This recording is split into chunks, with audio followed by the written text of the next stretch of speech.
Welcome back to another week of the Swing the Twig podcast. It is a Friday. I'm Tommy Franks. Everybody is here again today. Jeff Wilkinson, Anthony Colasano, Dom DeRosa. And guys, wow, it's June 17th, and we're rolling here with the season. It's really moving incredibly fast. And, you love to see it. Summer's rolling along, and, baseball season's doing getting great for Yankee fans right now. So it's going to be fun. But this week, we have something pretty fun planned, as Anthony's cheering in the background there. We have something planned for today. We're going to be doing some all-star game lineups, some starting lineups stuff that we're going to do. So that's the plan for today. So that's what we're going to do. Guys, what's happening, though? Let's dig into it. Hey, yo, what's going on? Anthony, what just happened in that Yankee? What just happened? Blessed baseball. What just happened in that Yankee game that you were watching? I thought our boy Tony went yard, but just warning track power. Unfortunately, no more Tony Sports. How you doing? For the people I only mentioned because for the people watching the video podcast, they can see Anthony just like putting his arms up like that. So it's pretty funny. Well, all right, let's just get started, guys. I mean, we saw some pretty good pitching this past week, I would say, before Tuesday, or the last podcast we did the other day. This is, we saw a couple immaculate innings from the Astros, two near no-hitters. One was actually Wednesday night in LA when the Dodgers were taking on the Angels, and who was it? Tyler Anderson would have had a no-hitter had it not been for a Shohei Ohtani triple, really. That was a 4-1 win for the Dodgers. Are the balls? Here's my question about the pitching. We could talk about how great the pitching is this week and everything, but do we think? Obviously, it's earlier in the season, so you're not going to see as many runs, and obviously, when it gets warmer out, naturally, there's going to be more runs scored. But are we still seeing dead balls in baseball? Is that a crazy question to ask? Unless your name is Aaron Judge, then yeah, you are.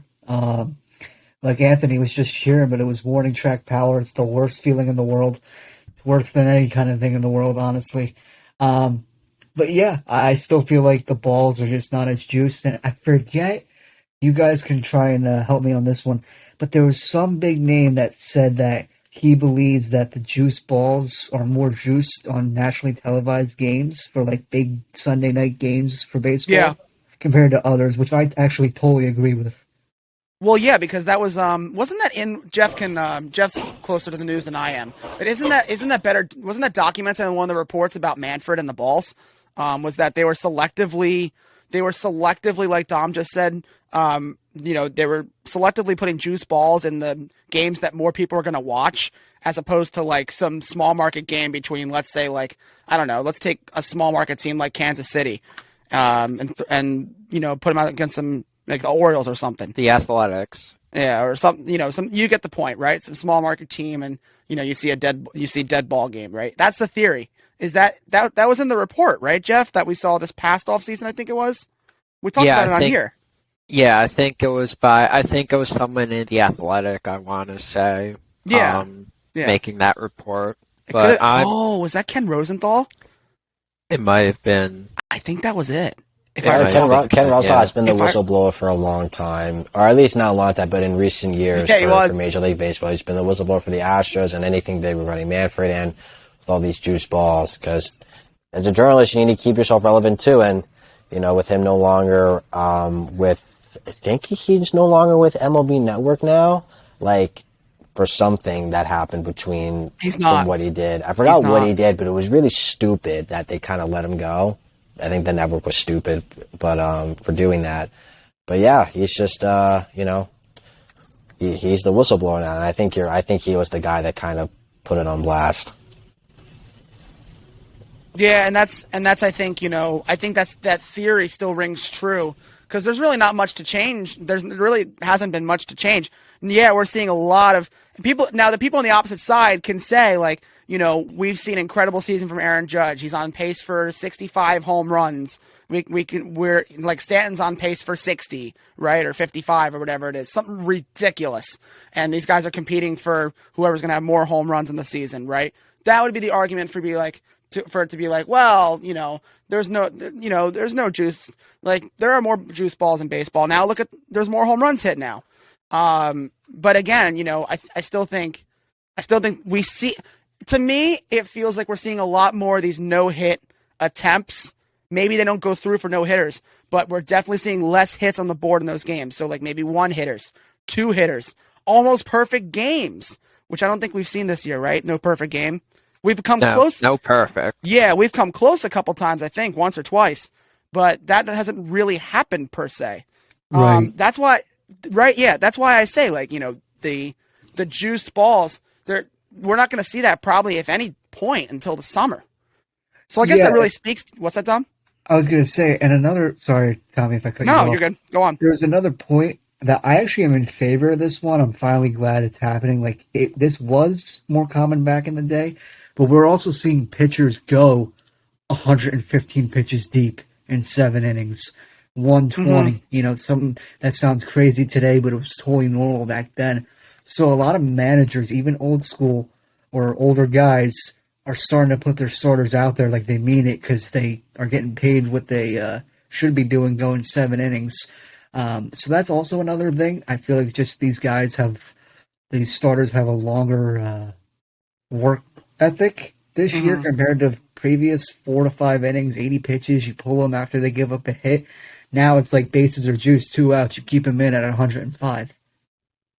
Right, and if you recall, Anderson was, on Wednesday night, Anderson had, I think, before the Ohtani double, I was wondering when he was going to give up a hit, because I think, regardless of how well he pitched, just getting so tired eventually. And I think he was at like 126 or 127, something insane. I was watching it live that night, and I'm sitting there, I'm like, all right, when's this guy going to finally, like, crack? I mean, at that many pitches, any good pitching performance can just be shot. Yeah. And so, yeah, to Dom's point, I think the only time we really see that is when there's a no-hitter being attempted. And even then, right, Dom? Like, I think Anthony was the one who mentioned this. Like, even when there's a no-hitter, like, we had this debate on here before. Combined no-hitters?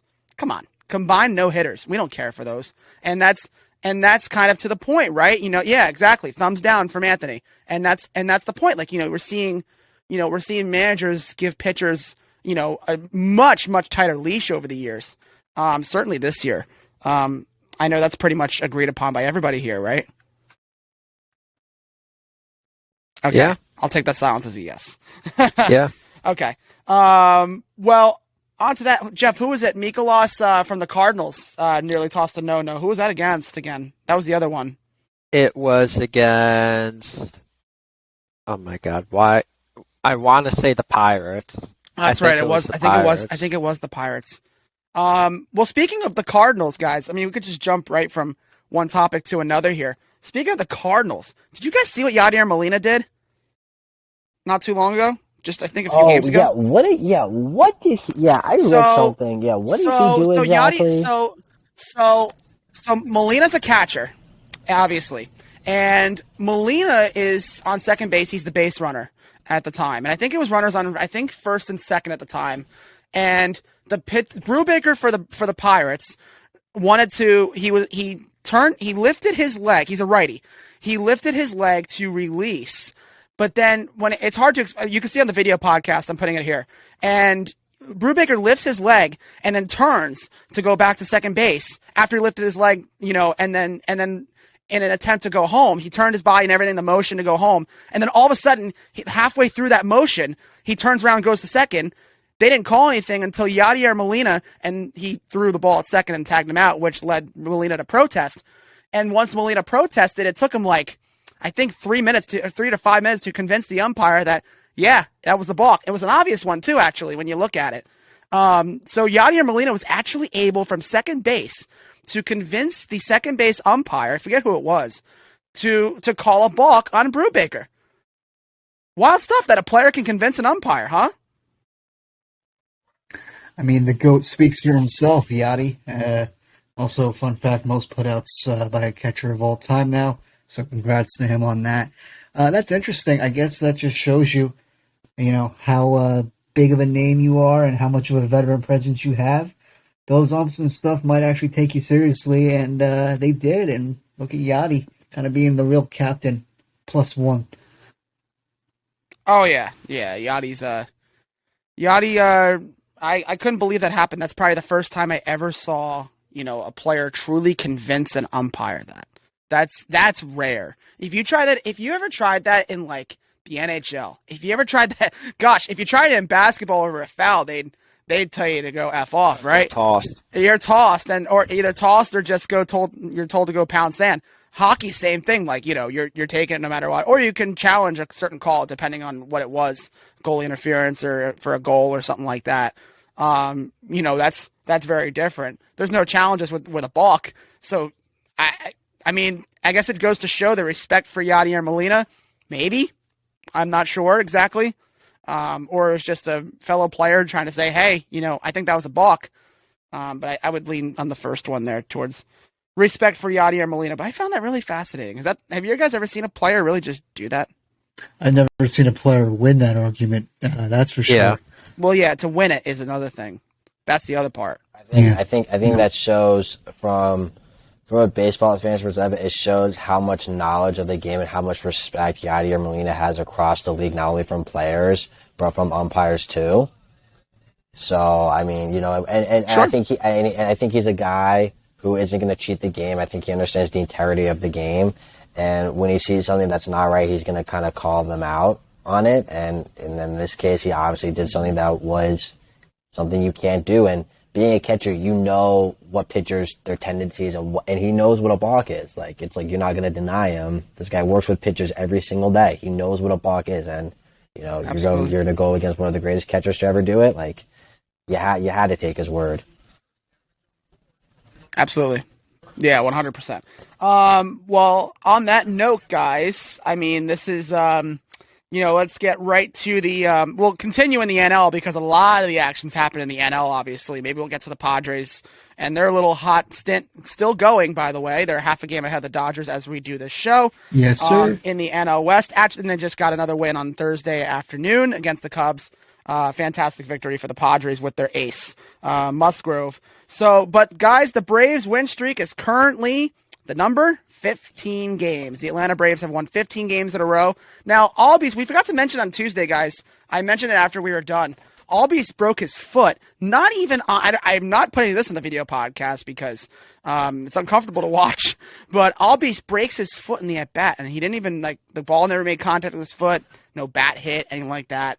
No, that's what makes it worse. I think he twisted right, and he just twisted the wrong way, and that's the part that's really scary to me. But that's a loss for the Braves. That's a tough one too. At that, but thankfully they now have Acuna who can kind of carry this team a bit. Are they ever going to lose a game again, guys? The Braves. I mean, Jeff said it really well to us in that chat. They ain't ever going to look back once they take over that division. Yeah. So, do we think the Braves can come back and take it? Yeah, they're only 4 out. For sure. 100%. They're only 4 Is it 4 now? It's the Mets we're talking about. Like this thing. I was with my friends last night. We were my friend had like a little it was a small pool party get together, and there were some Met fans there, and they were they're 4 back. They were shocked because they're still winning, but the Braves they're just on a roll. So any loss that the Mets have, they think, oh, it's nothing. It means something because they're right on their coattail now. Now they don't have the cushy lead that they once had, even though their record is really, really good, the Mets. It's just, the Braves, like we said, they caught. I don't think anyone thought they were going to catch this hot. No one thought they were going to get as hot as they are right now. But they are now right there with them. So now, especially without Freddie. And now Albies, and you have Acuna, Austin Riley stepping up. I'm sure the pitching staff is. Dansby they have enough depth. Yeah. So they have enough depth. So they're going toe for toe. So they're making it very interesting in the peak of summer, and they're going to make it interesting in September too, because they're not going to go away. Most of these guys, besides Acuna, unfortunately, know what it's like or know what it takes to win a championship now. They have that over the Mets. And I think that's good. That's what could propel them to win the division, is that they have the pedigree that the Mets don't have. As a team, well, I know they have Scherzer, but that doesn't mean much. Correct. Well, Yeah. Well, if you're interested in the betting odds of it, the betting angle of it, the Atlanta Braves currently are plus 240 to win that division, and it is June. So if you want to jump in on that, be my guest. I'm not telling you to. I'm just suggesting the odds there for point of reference. The Mets are 4 games ahead of the Braves currently. Braves are looking really good. Mets, what do we make of the Mets? I mean, we like to do this little I feel like every week we do like this little thermometer check on the Mets every single week, or every other week for that matter. What's the check this week?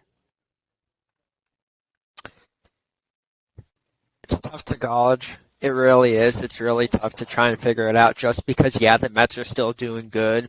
Yeah, they're still playing really good ball. Yeah, I would still put them at second in the league in the power rankings. But the Braves, man, they're coming up fast. And the Phillies, we love to rag on the Phillies. I love to rag on the Phillies, but the Phillies are trying to have something to say about it too. They're 8.5 back now, but they could very easily be 18.5 back right now if they let everything keep getting to them. So that's very true. The Mets as a team are doing fine, but the only way they're going to be able to stay comfortably ahead of the division is to play better than how they're playing right now. It's as simple as that. Yeah, I would have to agree. And to your point, Jeff, it is really competitive. Even the Marlins are decently competitive. They can steal a couple games from teams and make.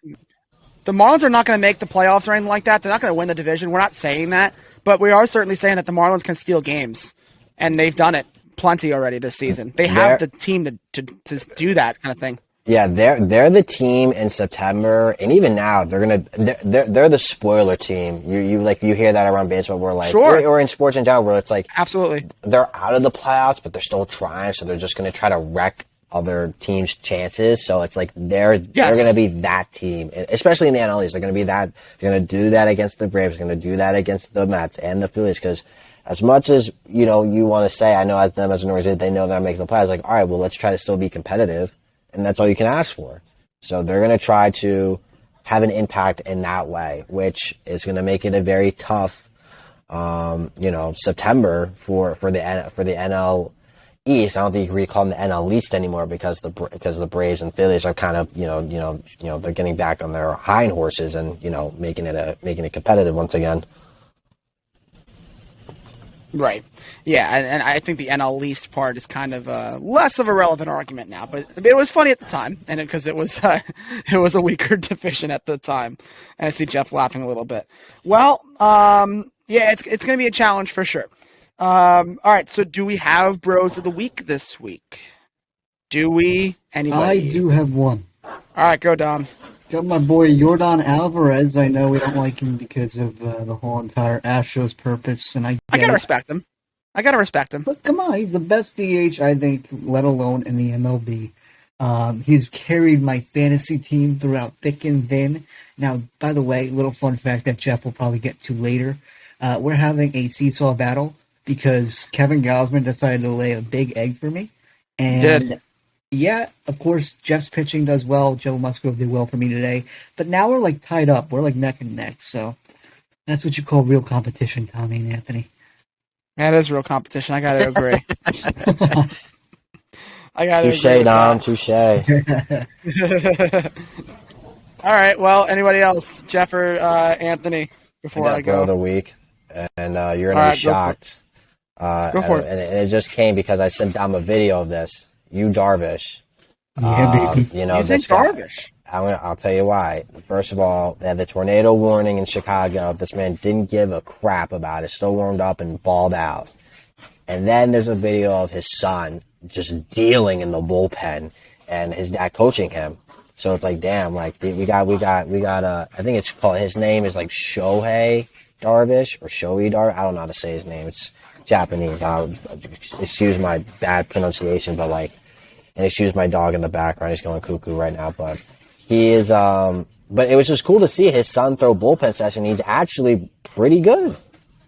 And he's up and coming. Watch out for him in the next decade or so. You might hear his name. So, that's my bro of the week for his outstanding play on the field and being a great coach and father to his son. That's awesome. Yeah, I would have to say that. Well, actually, no. I'll let Jeff go. Scratch what I was going to say. I'm gonna say Vlad. Why do you say Vlad?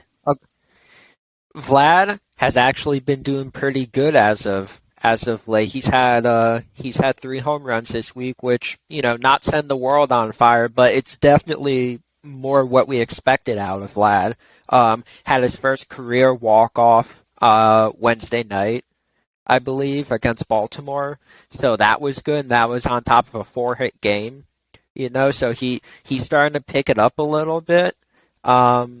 If he can keep doing this, then he might sneak his way into the All-Star conversation if he catches fire right now. Might try and propel Toronto to,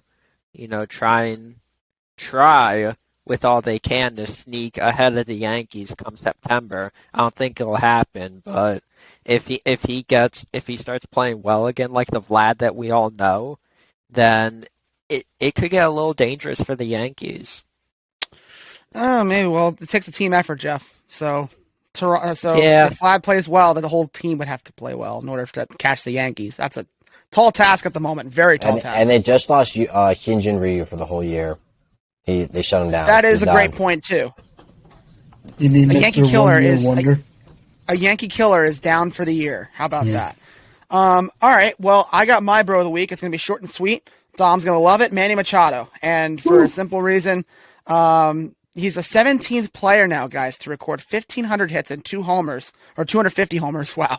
250 homers before turning 29 years old. I didn't even know he was, I didn't know he was younger than 29. I feel like he's been in the league way longer than that, but that's really impressive. So that's really cool. And on top of that, he's looking like the surefire candidate to be the NL MVP right now, the top candidate. So that's, it stands out. And he's definitely got a lot more to carry because of Tatis being out. And they're doing the Padres are doing all of this without Fernando Tatis, who is supposed to be coming back. He's a little delayed, but we said before, it's not really that big of a deal. Tatis will be back probably around July or August. He's going to play at some point this season, which will relieve Machado a little bit. But at the moment, Machado's doing, an awful lot of carrying for the Padres. So, well-deserved. Machado's looking really good. Alrighty, so series of the week. Do we like anything this weekend? Jeff, free pick of the week. Ooh, boy, oh boy, oh boy, oh boy. You know what? We'll make it nice, sweet and simple. We'll go with the Giants over the Pirates on Saturday. Giants over the Pirates. Why do you say that? 'Cause it's the Giants. They're a good team, and it's the Pirates. They're a bad team. I really don't think anything more needs to be said about that. We're 5-4. We're 5-4 in free picks of the week, and Jeff's sending it. And Jeff's giving us the heaviest favorite and probably on the board. No. The Braves are playing the Cubs. Also, the Brewers are playing the Reds. Okay. I do have a series of the week. Also the Phillies are playing the Nats, and the Padres are playing the Rockies. So there are definitely heavier favorites than that. By the way, guys, we forgot to get through. We're going to get to our starting lineups here in a moment. But just so we know, the home run derby, it just came out. Judge will not be in the home run derby. Aaron Judge will not be playing in it. Good. Following through on what he said after a little bit after, following through with something he said after he won in 2017, his rookie year, where he said, I don't want to do anymore. Because after he won the Derby that year in his rookie year, he fell off a little bit. So he's not going to be doing that a little bit. He did say that. A little bit. Do you not remember that July and August we went through? It was atrocious. Hey! The dude finished with 53 homers. I know, but that cost him the MVP. Yeah, but those 2 months cost him the MVP. Oh no, he won the MVP. He won the MVP. Yeah, he would have won. He won the MVP. I don't care what anyone says. You're saying it would have been way wider margin.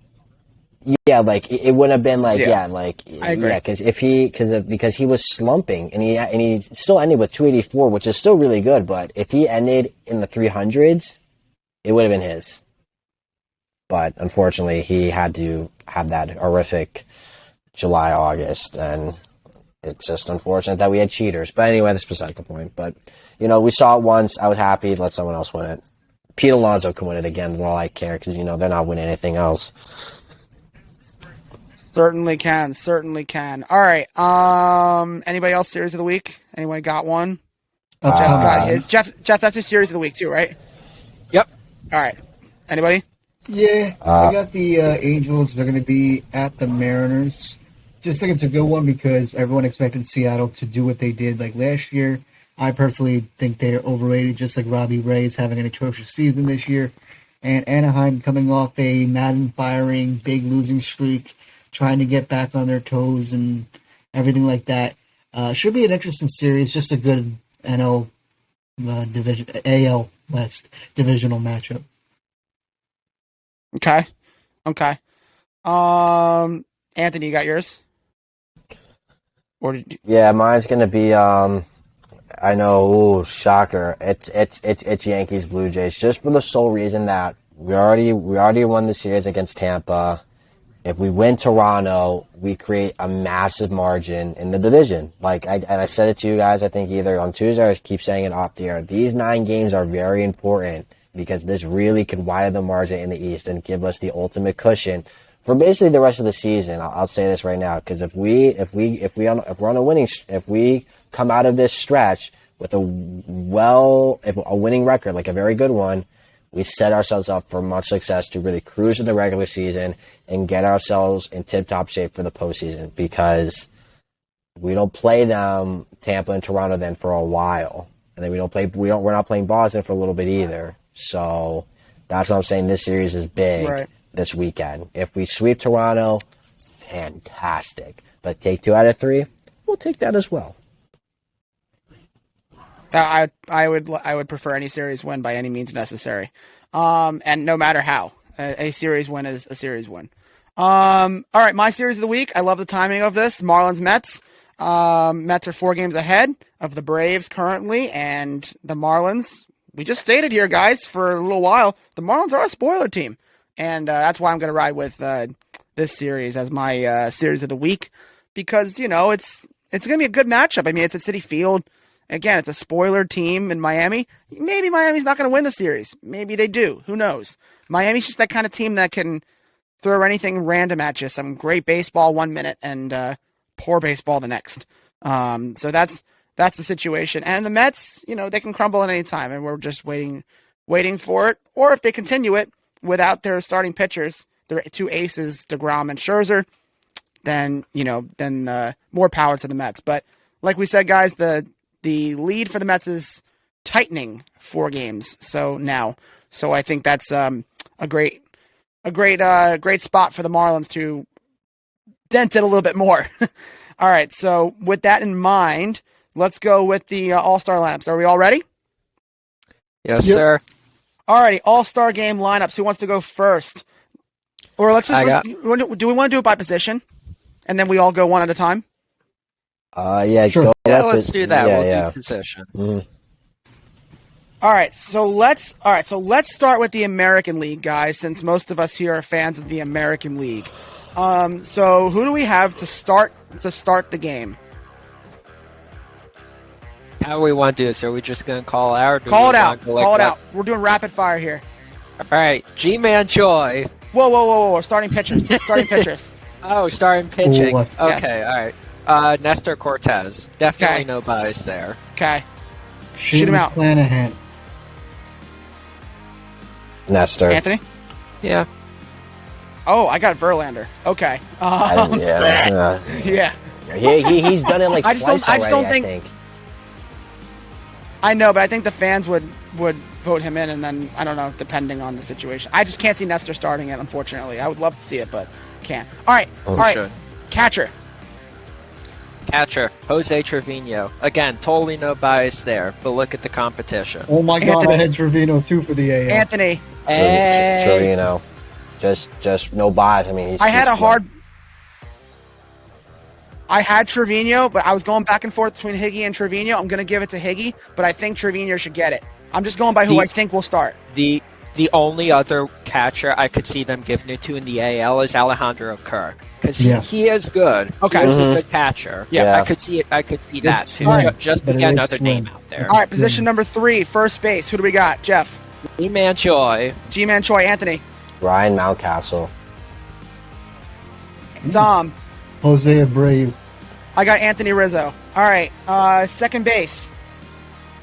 Andres Jimenez. Anthony. Labor. Oh, Dom. You guys hate me. Jose Altuve. Fuck Boo. Okay. you. Okay. And I got Luis Arias. Ooh, that's a good pick, man. I have Arias. All right, short. Jeff. Jose. Oh, sure. I'm sorry, Xander. Xander Bogaerts. Okay, Anthony. Xander. Dom. Xander. We're all Xander. All right, short. All right, third base. Jose. Anthony. Devers. Dom. J-Ram. I'm with Anthony Devers. All right, let's go outfield. Just shoot your 3 outfielders, Jeff. Judge, Stanton, Austin Hayes. Anthony. Benintendi, Michael Brantley, Judge. Dom. Judge, Taylor Ward, Mike Trout. All right, I got Buxton, Trout, and Judge. All right, so let's go with their. Do we have DHs? Yep, we Yep. got the H's. All right, so shout them out. JD Martinez. Good Trey one. Mancini. Dom. Jordan Alvarez. I'm with Dom. I got Alvarez too. All right, so let's go to the National League, guys, real fast. We're gonna keep doing the same way. So let's go. Who do we have pitching this game, guys? No, Joe, Sandy. baby. Sandy. Sandy, Anthony. Oh, that's Yeah, Sandy. You Sandy Alcantara. All right, so 2 Sandy Alcantara, 2 Joe Musgrove. Dom and I are on Musgrove. Catcher for the NL. Tyler Stevenson. Anthony. Contreras. Oh, Dom. the biggest bat flipper when they're down 7 runs. Wilson Contreras. I got. He got pulled in I that got- game too. He got pulled I in have the J- Yankee game. Believe it or not, I have JT Real Muto. All right, so first base. Paul Goldschmidt. Okay, Anthony. Goldschmidt. Dom. Wow, I actually forgot about Goldschmidt. I went Pete Alonso. I was debating between the 2. I have Goldschmidt though. Mhm. All right, second base. Jeff McNeil. Ooh, Anthony. McNeil. It's a tough one. Really? Yeah, What dude, do you got, he's batting like Utah Jazz 321. Chisholm. What do you have, Dom? I got Utah Jazz Chisholm. Ooh, I have Kettle Marte. Ooh. All right. All right, so shortstop. Trey. Try. Anthony. Yep. Dom. Trey. I mean, all right, all 4 of us are on Trey Turner of the Dodgers. Third base. Do I even have to say mine? Manny. Manny. All right, who doesn't have Machado? Everybody has Machado. All right. Yeah. All right, shout out your outfielders. Mookie Yastrzemski. Starling Marte.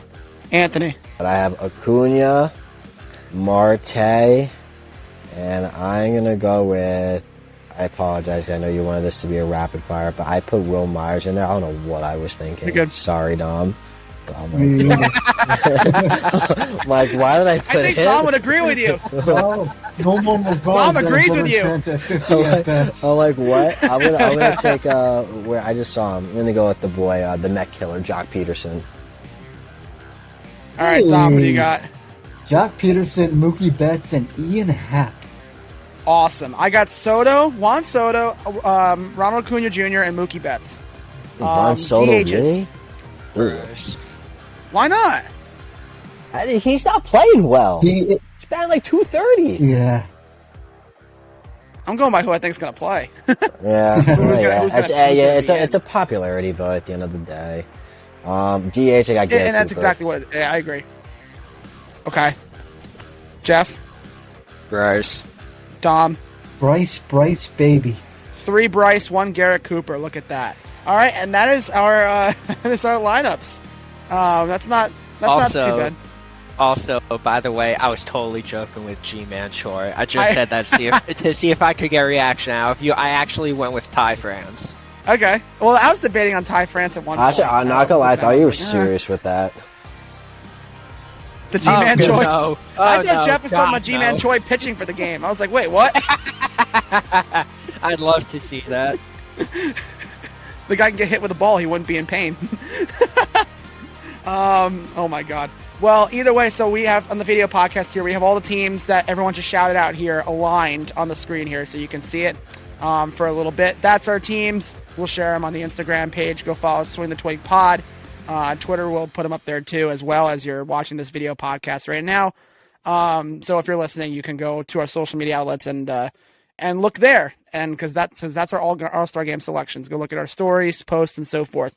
So that should be really exciting, and clearly we're all excited for the game. All right, Jeff, fantasy, let's recap it. Fantasy. We got a slugfest between me and Dom. Dom's up 209 to 189, and the other guys, Tommy's up on Anthony, 216 to 150 right now. Wow. Okay. So how long is Anthony's going to be like the new Angels team, right? Yeah. Anthony's going to be like the Angels. I am the Angels. Anthony, in your defense, you've had 3 less pitchers than Tommy this week so far. Okay. So in your defense, once your guys start pitching, you can still come back and win. All right. There's always a chance. Yeah. You know what? Yeah. You know what helped me, Jeff? By the way, as we're talking about this now, Kyle Schwarber's got 2 bombs, and it's only the top of the. Yeah, I've been seeing that. Schwarber's on his shit finally. Yeah. I guess so. Time. I guess so. But yeah, I mean he's up. Well, yeah, it's he's I guess okay. But wasn't he 4 for 21 in the previous homestand or something like that? He's still not that good.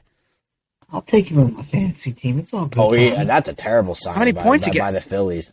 God, they were regretting that. Oh they're yeah, regretting I know. that right now, and they're not even finished with year 1 of the contract.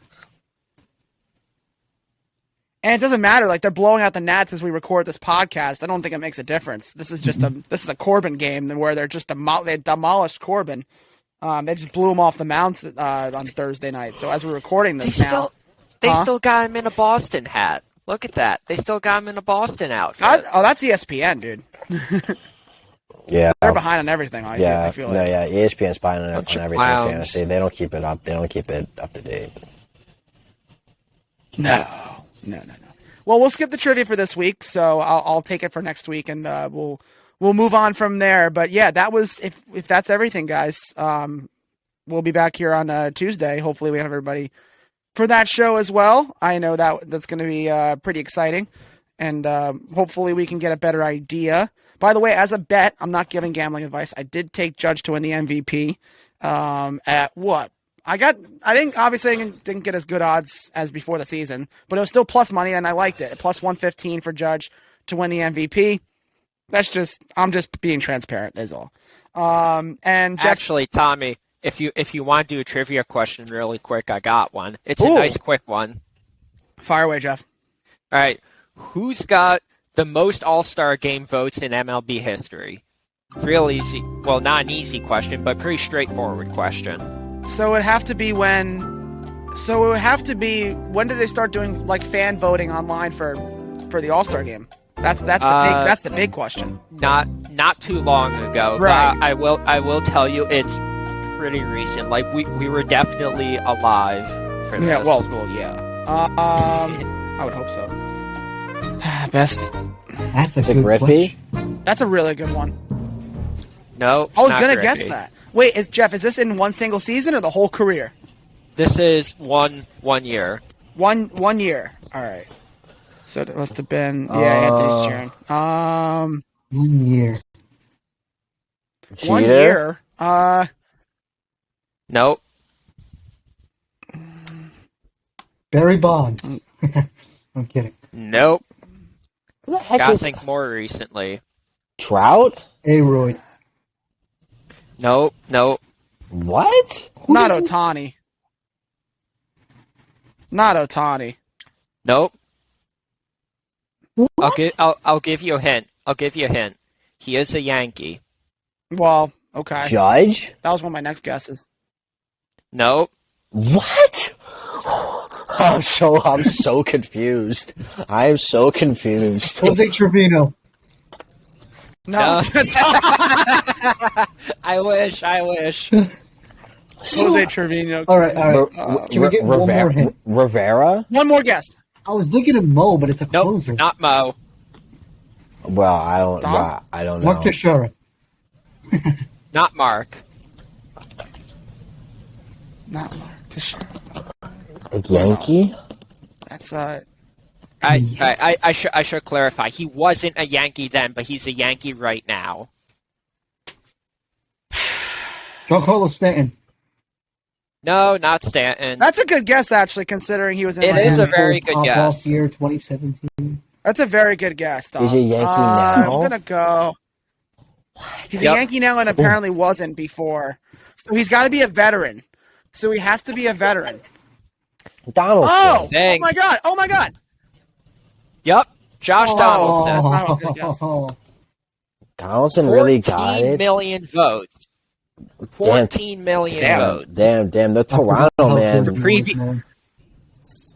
The previous record was Josh Hamilton with 11 million votes. He destroyed the original record. Was that the year when Josh Hamilton hit the homer outside of Yankee Stadium, the old Yankee Stadium, in that derby? No, Many years ago? That had to be 20. No, I think when he got the vote, that had to be 2010 because he was on a mission that year when he won the MVP in 2010.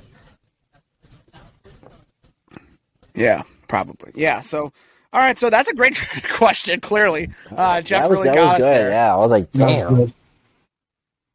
Jeff's. I swear, Jeff's our producer right now. That's really awesome. He's the guy with the topics. He's got the questions, and he's our go-to. So gotta love it.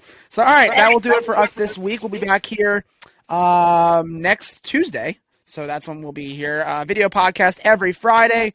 So go right to YouTube and you can go subscribe, like our videos on YouTube, subscribe on YouTube, and you can go to, you know the whole deal, 5 stars, and subscribe to the podcast on Apple and all your favorite podcasting networks. Email swingthetwigpod@gmail or swingthetwig@gmail.com. Excuse me, if you want to talk to us, and follow us on all our social platforms. We'll be back here from Tommy Franks, Anthony Colasano, Jeff Wilkinson, and Dom DeRosa. See you on Tuesday.